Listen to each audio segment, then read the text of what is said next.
Hey everyone, this is Luke from KNS Maths, and this is subsets in under 5 minutes. Let's start off with introducing a set called set B, which contains the numbers 1, 2, and 3. Now using these numbers 1, 2, and 3, how many unique sets can I make using these numbers only? Let's now list them. So here, the sets that are being listed on your screen only contain the numbers 1, 2, and 3 and are all unique. These are all called subsets of set B. In mathematics, we use this symbol to represent a subset. In example, we can say the set 2 is a subset of the set containing the numbers 1, 2, and 3. Equally, we could say the set 1 and 2 is a subset of the set 1, 2, and 3. Now using our symbols, we can say the set 2 and 3 is a subset of the set B. Here, I don't have to continually repeat the set 1, 2, and 3 and replace it instead with the letter B. Here is a great question. Is the number 2 a subset of the set B?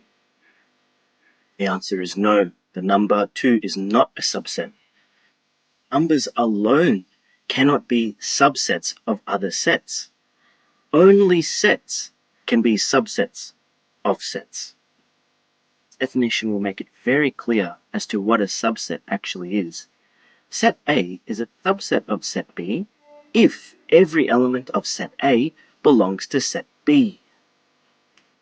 Here is a question. Is the set 4, 5, and 6 a subset of the set 1, 2, and 3?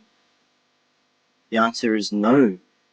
This is because the numbers 4, 5, and 6 do not belong to the set 1, 2, and 3. If you recall the empty set, which is essentially the set containing no elements in it, it is actually the subset of all possible sets. This is because the empty set contains no elements or numbers inside and can therefore be the subset of all possible sets. Here we're going to do an example where we solve for a subset. The question is, let E equal to the set 2, 4, and 6, and let F be the set containing the numbers 2, 4, 6, 8, and 10. So is set E a subset of set F? Let's first draw a yellow circle to represent set F. And we note that the set F contains the numbers 2, 4, 6, 8, and 10, which set E share.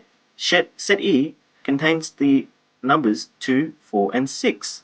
So let's draw a green circle to represent set E, and let's list the numbers that it contains, which are the numbers 2, 4, and 6, which set F also contain, but set F also has the numbers 8 and 10.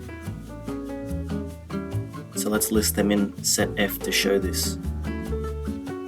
Awesome. So the answer to this question is yes, set E is a subset of set F. Hope you enjoyed this video, and I hope it's also helped you understand what subsets are in under 5 minutes.